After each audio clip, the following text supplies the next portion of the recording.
Students, आज हम इस वीडियो लेक्चर में वेक्टर डिफरेंशिएशंस से रिलेटेड एमसीक्यू प्रॉब्लम्स को डिस्कस करेंगे। डिस्कस करने से पहले हम कुछ मेन पॉइंट्स को आपको रिवाइज करा देना चाहते हैं। जैसे कि हमारे पास दो तरह के फंक्शंस होते हैं। जो पहला फंक्शन होता है उसे हम कहते हैं स्केलर फंक्शन। स्केलर फंक्शन आप जानते हैं कि फाई से रिप्रेजेंट करता है, जो कि एक्स का, वाई का और जेड का फंक्शन होता है। और दूसरा हमारे पास वेक्टर फंक्शन होता है, और ये जो वेक्टर फंक्शन होता है इसे हम जनरली ए से डिनोट करते हैं, जो कि ये भी एक्स का, वाई का और जेड का फंक्शन होता है। दूसरी चीज़, क्योंकि हमारा वेक्टर फंक्शन ए है और ये इसके पास मैग्नीट्यूड के साथ साथ डायरेक्शन होती है, इस वजह से हम इसे कंपोनेंट फॉर्म में लिख सकते हैं। और इसके हम generally I A X plus J A Y plus K A Z से लिखते हैं, जहाँ पे ए एक्स, ए वाई और ए जेड आपके एक्स, वाई और जेड एक्सिस की डायरेक्शन में कंपोनेंट को बताता है।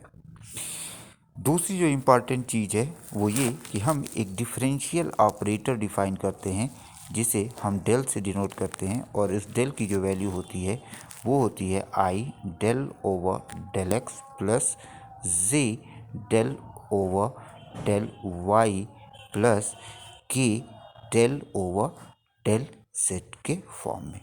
ये एक डिफरेंशियल ऑपरेटर है, और ये डिफरेंशियल ऑपरेटर एक वेक्टर क्वांटिटी होती है, जो कि आपको इसके फॉर्म से पता है, जहाँ पे आपको आई हैट, जे हैट और के हैट मिल रहा है, जो कि एक्स एक्सिस, वाई एक्सिस और जेड एक्सिस की डायरेक्शन में यूनिट वेक्टर्स हैं। अब हमारा ये डेल ऑपरेटर हमारे दो फंक्शंस, कौन कौन से फंक्शंस, स्केलर फंक्शन फाई और वेक्टर फंक्शन ए के ऊपर जब ऑपरेट करता है तो हमें तीन तरह के डिफरेंशिएशन मिलते हैं। जो पहला डिफरेंशिएशन होता है उसे हम कहते हैं ग्रेडियंट। अब ग्रेडियंट को हम डिफाइन कैसे करते हैं, तो हमने आपको पहले ही बताया चुके हैं कि ग्रेडियंट हमेशा एक स्केलर फंक्शन के ऊपर जब डेल ऑपरेटर ऑपरेट होता है तो हमें उस ग्रेडियंट मिलता है, और इसे हम डिफाइन कर सकते हैं i del phi over del x plus J del phi over del Y plus के del phi over del z के फॉर्म में। ये एक वेक्टर क्वांटिटी होती है। अब इस ग्रेडियंट की प्रॉपर्टीज़ क्या है, तो आप पहले से जानते हैं कि जो ग्रेडियंट ऑफ फाई होता है वो बताता है कि किस डायरेक्शन में फाई की वैल्यू में मैक्सिमम इंक्रीज होगा। तो इस तरह से हम कह सकते हैं कि ग्रेडियंट ऑफ फाई जो होता है वो मैक्सिमम इंक्रीज की डायरेक्शन को बताता है।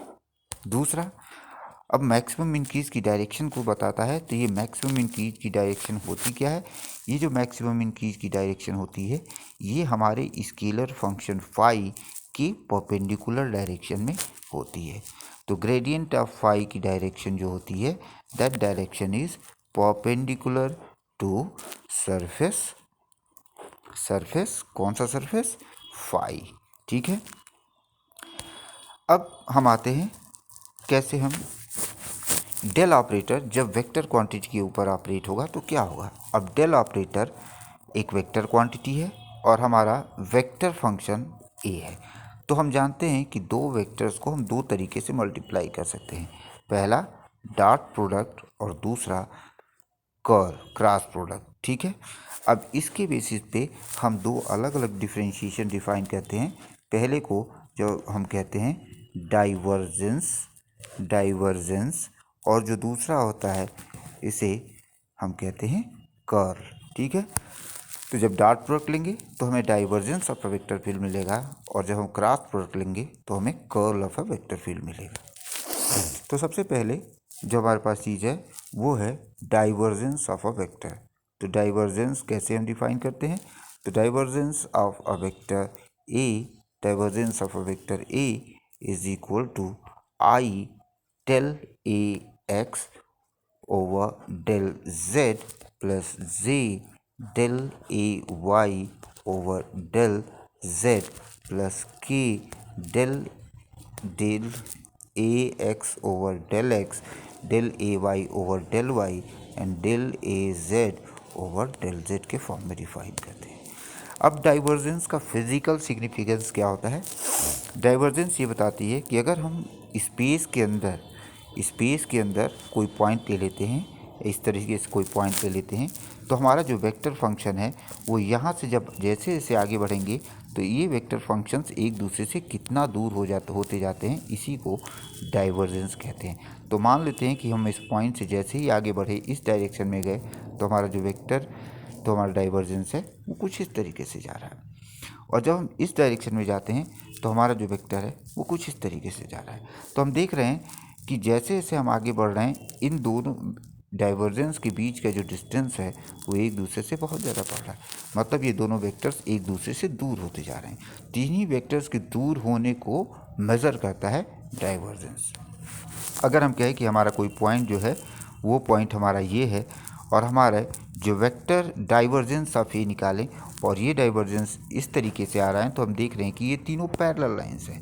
पैरेलल लाइंस का होने का मतलब ये हमेशा एक दूसरे से समान दूरी पे रहेंगी। समान दूरी से रहेंगी मतलब डाइवर्ज नहीं करेंगी, एक दूसरे से दूर नहीं जाएंगी। इसका मतलब कि इसके लिए जो डाइवर्जेंस ऑफ ए होगा वो डाइवर्जेंस ऑफ ए क्या होगा? ज़ीरो होगा। और ऐसे फील्ड को हम कहते हैं सोलेनाइडल फील्ड। सोलेनाइडल फील्ड का मतलब हो गया ऐसा फील्ड जिसमें डाइवर्जेंस ऑफ ए जो होगा वो कितना होगा? ज़ीरो होगा। अब जो तीसरे तरह का प्रोडक्ट आता है, डिफरेंशिएशन आता है, उसे हम कहते हैं कर्ल। और आपको पहले से पता है कर्ल हम वेक्टर का क्रॉस प्रोडक्ट होता है। तो जिस तरीके से हम क्रॉस प्रोडक्ट वेक्टर्स में लेते हैं, ठीक उसी तरीके से क्रॉस प्रोडक्ट हम यहाँ पर भी डिफाइन कर सकते हैं। तो cross product of vector A is equal to I del over del x plus J del over del Y plus के डेल ओवर डेल जेड। और इसका हम क्रॉस प्रोडक्ट लेंगे किसके साथ? I A X plus J A Y plus K A Z से। ठीक है, तो ये हमारा क्रॉस प्रोडक्ट होगा। अब क्रॉस कर्ल क्या बताता है कि अगर हमारे पास कोई पॉइंट है और हमारे पास कोई वेक्टर ए है, तो वो जो वेक्टर है या वो जो वेक्टर फंक्शन है वो इसके चारों तरफ किस तरीके से रोटेट कर रहा है, इस रोटेशन को हमारा जो वेक्टर कर्ल है वो बताता है। जैसे वॉशिंग मशीन में होता है, अगर आप उसे ऑन करेंगे तो जो पानी होता है वो सेंटर के चारों तरफ रोटेट करता है, तो वो कहलाता है कि वो उसके चारों तरफ कर्ल कर रहा है। तो इसका मतलब कि कर्ल जो है वो मेज़र करता है कि कितना रोटेशन हो रहा है। और अगर रोटेशन नहीं होगा तो उस कंडीशन में curl of A is equal to zero कहेंगे, और तब कहेंगे कि हमारा जो फंक्शन है वो कैसा होगा? इर्रोटेशनल फंक्शन होगा। अब हम आते हैं प्रॉब्लम पे। तो सबसे पहला प्रॉब्लम हम देखते हैं। सबसे पहला प्रॉब्लम क्या है आपका? सबसे पहला प्रॉब्लम है आपका कि vector differential operator del is defined as. तो आपने पहले ही देखा है कि डेल को हम कैसे डिफाइन करते हैं, हमने बता दिया आपको। डेल को डिफाइन करते हैं i del over del x plus J del over del Y plus के डेल ओवर डेल जेड। ठीक है, अब दूसरे प्रॉब्लम पे आते हैं। दूसरा प्रॉब्लम क्या कहता है कि the gradient of a scalar point function phi is. अब फाई का हमें ग्रेडियंट निकालना है, आपको पहले से पता है, अभी हमने बताया है आपको कि क्या होगा। अगर हम देखें तो ऑप्शन डी पे अगर जाएं तो हमारा जो करेक्ट आंसर होगा वो ये होगा। ये हम इस तरीके से ग्रेडियंट डिफाइन करते हैं। अब आते हैं क्वेश्चन नंबर 3 पे। क्वेश्चन नंबर 3 क्या कह रहा है? For the level surface phi, अगर फाई हमारे पास कोई एक सरफेस हो जो कि स्केलर फंक्शन है, ग्रेडियंट ऑफ फाई रिप्रेजेंट्स। अब ग्रेडियंट ऑफ फाई क्या रिप्रेजेंट करता है हम पहले से जानते हैं, आपको बता भी चुके हैं कि ग्रेडियंट ऑफ फाई जो होता है वो क्या रिप्रेजेंट करता है? मैक्सिमम चेंज की डायरेक्शन। और मैक्सिमम चेंज की जो डायरेक्शन होती है वो किस डायरेक्शन में होती है? नॉर्मल वेक्टर की डायरेक्शन में होती है।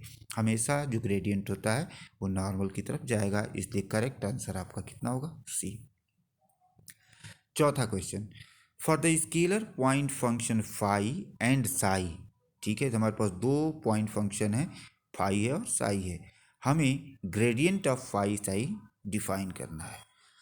तो आपको पहले से पता है कि इसका डिफरेंशिएशन ठीक उसी तरीके से होता है, डेल का डिफरेंशिएशन दो फंक्शन के प्रोडक्ट के ऊपर ठीक उसी तरीके से होता है जैसा कि हम नॉर्मल डिफरेंशिएशन में करते हैं। तो इसका मतलब ये हो गया कि अगर हम ग्रेड ऑफ फाई और साई का डिफरेंशिएशन लेंगे तो हम ओरिजिनल डिफरेंशिएशन का फॉर्मूला यूज करेंगे। वो क्या है, पहले को छोड़ देंगे, मतलब फाई को यहाँ रखेंगे, ग्रेडियंट ऑफ साई प्लस, अब साई को छोड़ देंगे तो gradient of phi.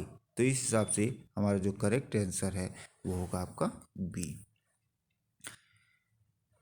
Question number 5, for the scalar point function phi and psi we have to find gradient of phi by Sai.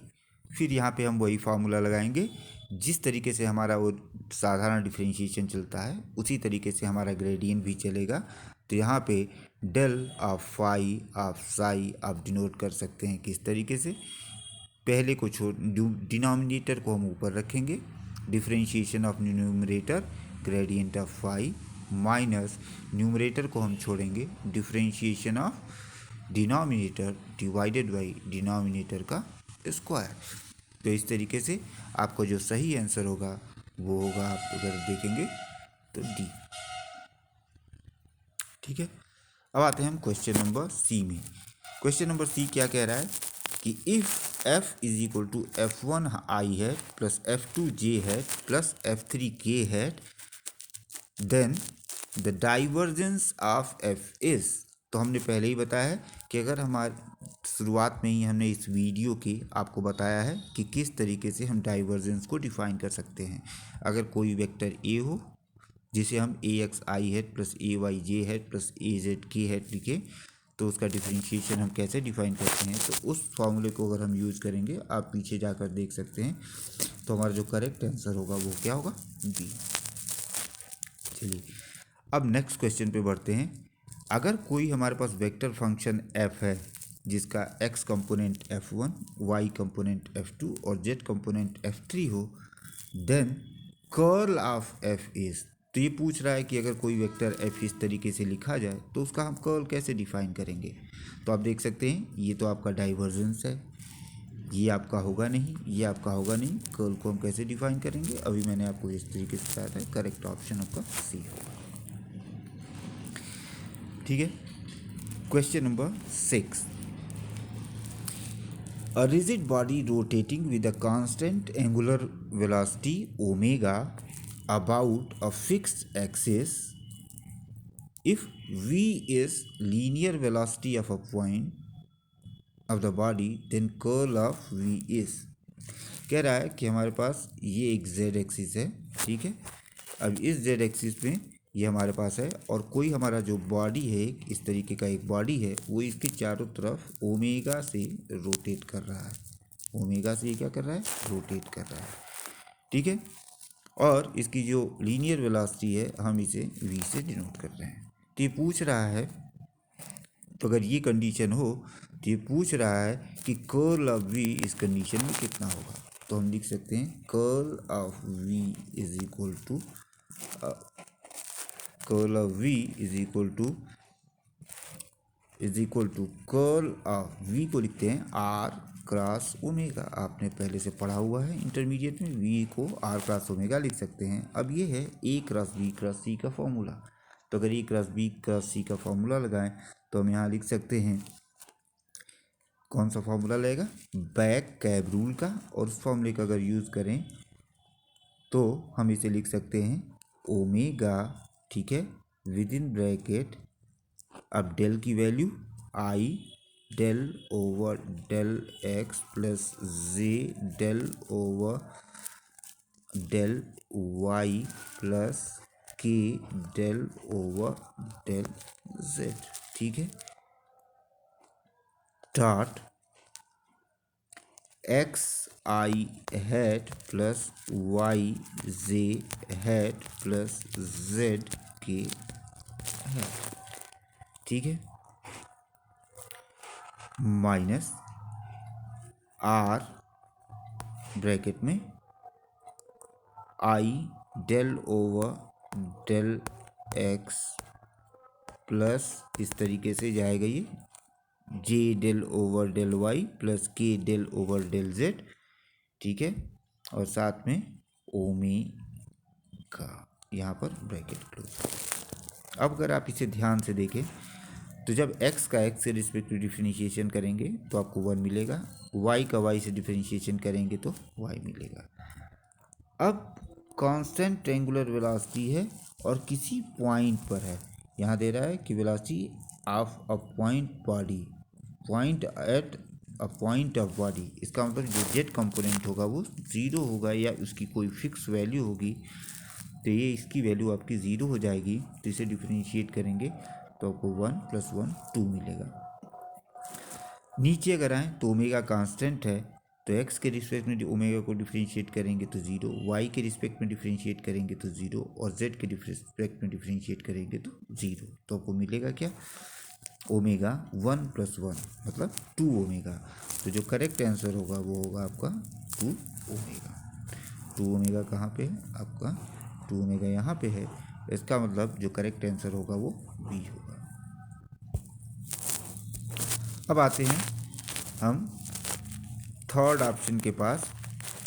Third option आपका क्या है, थर्ड ऑप्शन नेक्स्ट क्वेश्चन के ऊपर आते हैं। नेक्स्ट क्वेश्चन आपका क्या है, वेक्टर फील्ड एफ इज सोलेनाइडल। तो भी हमने आपको बताया कि अगर सोलेनाइडल तभी होगा जब divergence of F is equal to 0। Next question, vector field F is irrotational. जब रोटेट नहीं करेगा, तो रोटेट कब नहीं करेगा, जब उसका कर्ल 0 होगा। तो करेक्ट आंसर इज डी। अब आइए question number 11, the directional derivative of a scalar point function phi at a point P in the direction of vector u is। अब हमें क्या करना है, डायरेक्शनल डेरिवेटिव निकालना है फाई का। तो डायरेक्शनल डेरिवेटिव तो होगा आपका क्या चीज़, ग्रेडियंट ऑफ फाई, ठीक है। तो ग्रेडियंट ऑफ फाई मिल गया। अब इस ग्रेडियंट ऑफ फाई की वैल्यू हमें किस पे निकालनी है, पी पॉइंट पे निकालनी है, मतलब किसी पॉइंट पे जिसके कोऑर्डिनेट x1 x2 x3 है। तो इसका मतलब हम ग्रेडियंट ऑफ फाई निकालेंगे तो उस ग्रेडियंट ऑफ फाई की वैल्यू होगी ग्रेडियंट ऑफ फाई, और ये हम किस पे निकालेंगे, किसी भी पॉइंट x1 पे, कामा x2 पे और फिर कामा x3 पे। तो ये तो हमने डायरेक्शनल डेरिवेटिव निकाला है जो कि इस तरीके से हो गया है। लेकिन हमें किसकी डायरेक्शन में निकालना है, इन the direction of vector u। तो हम क्या किए हैं, सबसे पहले डायरेक्शनल डेरिवेटिव हम कह रहे हैं कि मान लेते हैं कि सबसे पहले हमने ग्रेडियंट ऑफ फाई निकाल दिया है। ये है आपका ग्रेडियंट ऑफ फाई, और ये किस पे हमने निकाला है, x1 कामा x2 कामा x3 पर, ठीक है। और हमारे पास एक दूसरा वेक्टर है जो इस डायरेक्शन में है, इसे हम कह रहे हैं वेक्टर यू। तो हमें इस ग्रेड फाई की वैल्यू यू की डायरेक्शन में निकालना है। कैसे निकलेगा, तो आपको मैंने बताया है कि अगर कोई वेक्टर ए है तो उसका इस डायरेक्शन में अगर हमें कंपोनेंट निकालना होता है तो हम क्या करते हैं कि हम लिखते हैं इसे A x is equal to A cos theta, ऐसे ही करते हैं।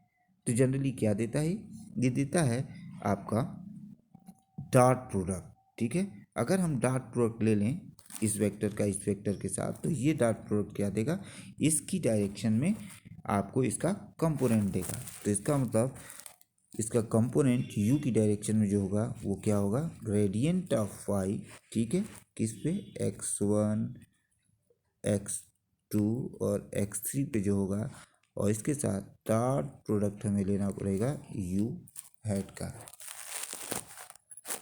तो इसका मतलब इसका जो सही आंसर होगा वो थर्ड होगा। अब आते हैं क्वेश्चन नंबर 12 पे, magnitude and maximum directional derivative of a scalar point function phi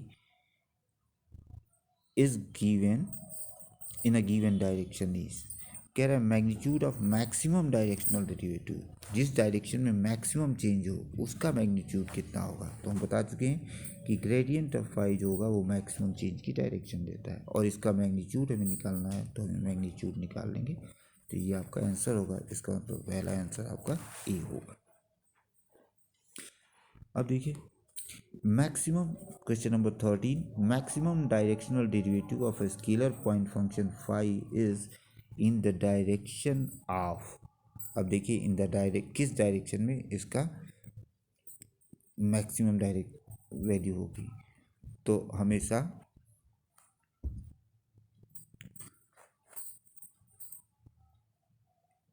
ये नॉर्मल जाता है, ठीक है। तो ये अगर नॉर्मल जाएगा तो नॉर्मल की डायरेक्शन जो होगी वो कितनी होगी, अच्छा इन the direction of maximum, normal की डायरेक्शन आपकी क्या होगी, ये होगी, सीधी सी बात है। अब आते हैं क्वेश्चन नंबर 14 पे। क्वेश्चन नंबर 14 कह रहा है कि अगर फाई की वैल्यू इतनी दे रखी हो, ग्रेडियंट फाई की वैल्यू इतनी हो, then the value of maximum directional derivative is, ठीक है। तो हमें मैक्सिमम डायरेक्शनल डेरिवेटिव की वैल्यू निकालनी है। अगर हमारे पास ग्रेड फाई इतना दे रखा है तो हमें इसमें बहुत कुछ मेहनत करने की ज़रूरत नहीं है। अभी अगर आप ध्यान दें तो हमने देखा है कि क्वेश्चन नंबर 12 में जो मैक्सिमम डायरेक्शनल की डेरिवेटिव होता है वो होता है mod of grade phi.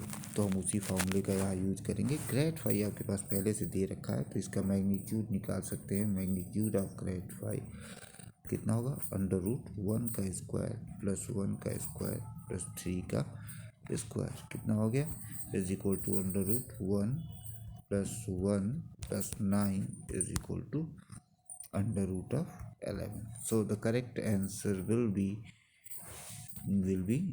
T. The correct answer will be T. अब आते हैं क्वेश्चन नंबर 15 पे। कह रहा है कि अगर r की वैल्यू इतनी हो, displacement vector r is equal to xi है प्लस yj है प्लस zk है, जहाँ मैग्नीट्यूड ऑफ r इतना हो तो ग्रेडियंट ऑफ r कितना होगा। तो ग्रेडियंट ऑफ r हमें निकालना है, तो gradient of scalar function r कितना हो जाएगा, ये होगा आपका i del over del x plus z del over del y plus k del over del z। अब ग्रेडियंट किसका निकालना है, फंक्शन का। कौन सा फंक्शन है वो, X square plus Y square plus Z square to the power 1/2। अब हम क्या करेंगे कि x का इस वैल्यू को डिफरेंशिएट करेंगे पहले x के रिस्पेक्ट में, फिर इसे डिफरेंशिएट करेंगे y के रिस्पेक्ट में, फिर इसे डिफरेंशिएट करेंगे z के रिस्पेक्ट में। और जब डिफरेंशिएट करके इसे सॉल्व करने की कोशिश करेंगे तो आप चेक कर सकते हैं इजीली कि जो इसकी वैल्यू होगी वो 1/r³ के फॉर्म में आएगी, ठीक है। अगर हम देखें तो बाकी सारे के सारे क्वेश्चंस भी ठीक इसी के ऊपर बेस्ड हैं और इसे आप आसानी से प्रैक्टिस कर सकते हैं। आप इन क्वेश्चंस को एक बार करने की कोशिश कीजिए और जो भी क्वेश्चन आपकी समझ में ना आए वो कमेंट बॉक्स में आप उसे क्वेश्चन नंबर को डाल सकते हैं और हम उस क्वेश्चन में को फिर से एक्सप्लेन करने की कोशिश करेंगे। तो ये सारे क्वेश्चंस को आप एक बार रिवाइज कर लीजिए। ये सारे question examination point of view से इम्पॉर्टेंट हैं और आपको एग्जामिनेशन के लिए best of luck. Next video में हम कोशिश करेंगे कि आपको कर्लिनियर कोऑर्डिनेट से रिलेटेड कुछ MCQ क्वेश्चंस को डिस्कस करें।